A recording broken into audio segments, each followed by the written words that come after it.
Hey everyone, welcome to Judging for the Win. I'm Dave, and this is my daily ruling. Today's question comes to us from the True Stories collection. As in, it actually happened in a game that I was actually playing. Amy goes to Chapter 2 on her Vault 101, while she also has a rad counter from Nick's Mothman. Does she mill first or return an equipment first?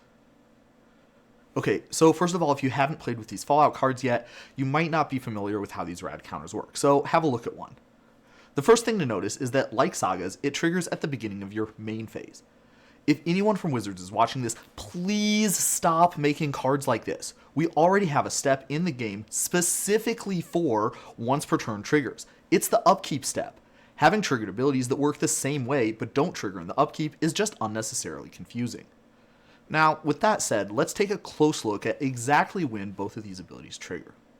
The rad counter ability is simple enough, triggering at the beginning of the main phase, but the saga ability triggers when you put a lore counter on the saga, which also happens at the beginning of your main phase.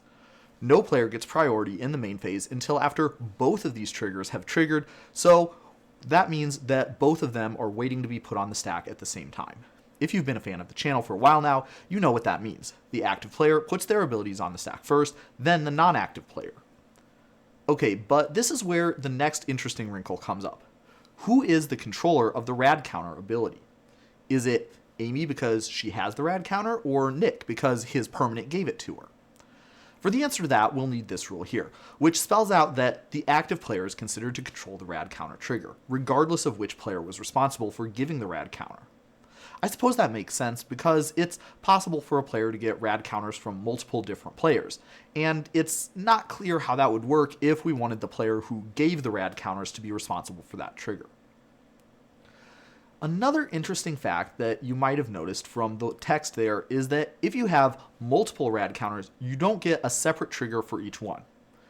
Rather, you mill all the cards all at once, and likewise for losing the life, meaning that rad counters do not synergize very well with things like Obnixilis Captive Kingpin. To close out, let's go through exactly what officially happens in the game for the situation described in the original problem statement. After Amy draws her card in her draw step, and all players pass priority, then the game will proceed to the main phase, at which point Amy's rad counter trigger triggers. Then Amy puts a lore counter on all her sagas, which causes Vault 101's Chapter 2 ability to trigger. Then the game wants to give Amy priority in her main phase, but first we need to put all the triggered abilities on the stack. Because Amy controls both of these, she chooses the order that they're going on the stack. This can be whatever order she wants, it does not have to correspond to the order that they actually triggered.